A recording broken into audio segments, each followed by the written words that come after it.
இயேசு கிறிஸ்துவில் பிரியமானவர்களே, வல்லனி புனித அன்னை தெரேசா பங்கின் பங்கு தந்தையாகி நான் இந்த வீடியோ வழியாக உங்களை சந்திப்பதில் மிக்க மகிழ்ச்சி அடைகிறேன்.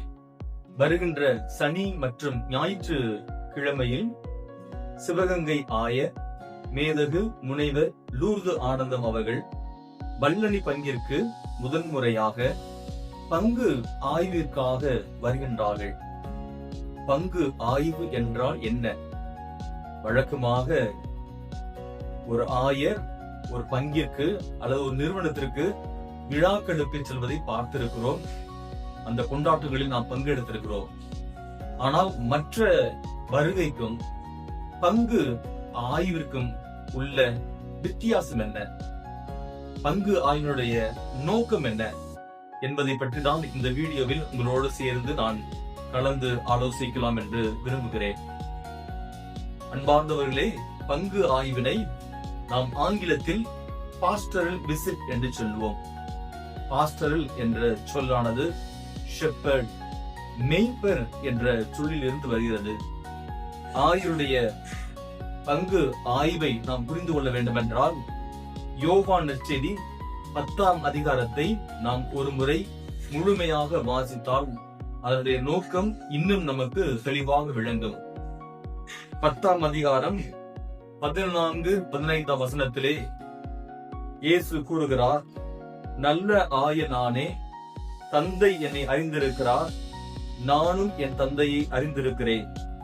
அதுபோல நானும் என் ஆடுகளை அறிந்திருக்கிறேன், என் ஆடுகளும் என்னை அறிந்திருக்கின்றன. யோவான் நற்செய்தியிலே இப்போது கேட்டோம், ஆயர் தன் மந்தைகளை அறிந்திருக்கிறார், மந்தைகளும் தன்னுடைய ஆயருடைய குரலை அறிந்திருக்கின்றன. ஆயர் நம்முடைய பங்கிற்கு வருகிறார், மக்களின் குரலை கேட்பதற்கு, மக்களோடு உறவாடுவதற்கு, மக்களை சந்திப்பதற்கு, மக்களை பற்றி இன்னும் தெரிந்து கொள்வதற்கு, மக்கள் கொள்கின்ற மகிழ்ச்சியையும் மக்கள் சந்திக்கின்ற சவால்களையும் அறிந்து கொள்வதற்கு ஆயர் அவர்கள் பங்கிற்கு வருகிறார். இதுதான் பங்கு ஆய்வினுடைய தலையாய நோக்கம்.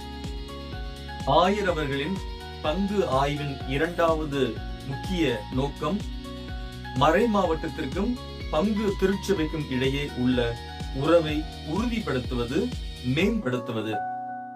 பங்கு திருச்சபை என்பது தனி தீவு அல்ல, அது தனி திருச்சபை அல்ல. அதை மறை மாவட்டத்தினுடைய ஆயரோடு சேர்ந்து செயல்படுவது. அது மட்டுமல்ல, உலகளாவிய திருச்சபையோடும் சேர்ந்து செயல்படுவது. இந்த நல்ல உறவை, இந்த புனிதமான உறவை மேம்படுத்துவதற்காகவும் இன்னும் வளர்ப்பதற்காகவும் ஆயர் அவர்களுடைய பங்கு ஆய்வு அமைகின்றது. பங்கு ஆய்வின் மூன்றாவது முக்கிய நோக்கம் இறை வார்த்தையை கற்பிப்பது, இறை வார்த்தையை தெளிவுபடுத்துவது. மக்களுக்கு இறை வார்த்தை பகுதியில் ஏதேனும் சந்தேகம் இருந்தால் அதற்கு ஆயர் அவர்கள் விளக்கம் அளிக்கிறார்கள். திருச்சபை போதனைகளில் ஒருவேளை இன்னும் மக்களுக்கு தெளிவு தேவைப்பட்டால் ஆயர் அவர்கள் அதையும் நிவர்த்தி செய்கிறார்கள். ஆயர் அவர்களின் பங்கு விசாரணையின் போது நடக்கின்ற மற்றொரு முக்கியமான ஒரு நிகழ்வு உறுதி பூசுதல் கொண்டாட்டம். திருத்தூதர் பணிகளிலே பார்க்கிறோம், திருமுழுக்கு பெற்ற எல்லோருக்கும் திருத்தூதர்கள் தூய ஆவியானவரை வழங்கி அவருடைய நம்பிக்கை வாழ்வை உறுதி செய்தார்கள், ஊக்கப்படுத்தினார்கள்.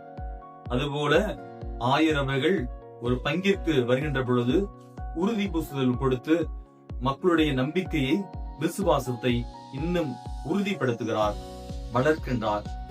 ஆவியாருடைய கனிகளாக மக்கள் வாழ அவர்களை இன்னும் உற்சாகப்படுத்துகின்றார். பங்கு ஆய்வின் ஐந்தாவது முக்கிய நோக்கம் ஏடுகளை சரிபார்ப்பது. திருமுழுக்கு, உறுதி பூசுதல், திருமணம், இறப்பு ஏடுகள் சரியாக பதிவு செய்யப்படுகின்றனவா, பராமரிக்கப்படுகின்றனவா என்பதையும் ஆயர்கள் தன்னுடைய வருகையின் போது சரிபார்க்கின்றார்கள், ஆய்வு செய்கின்றார்கள்.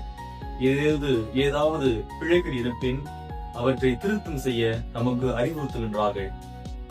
ஆகவே பிரியமானவர்களே, ஆயர் அவர்களின் பங்கு ஆய்வு என்பது 1000 மந்தையின் ஒருவரை ஒருவர் அறிந்து கொள்ள வேண்டிய நேரம்.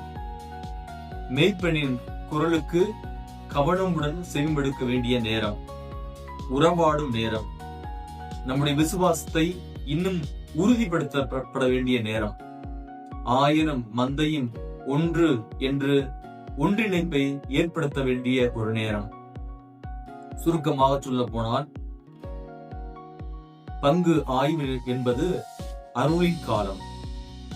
ஆயர் அவர்களின் குரலை கேட்ட பிறகு புது முனைப்போடும் புத்துணர்ச்சியோடும் மீண்டும் நம்முடைய ஆன்மீக வாழ்வில் ஆழமாக இறங்க வேண்டிய நேரம்.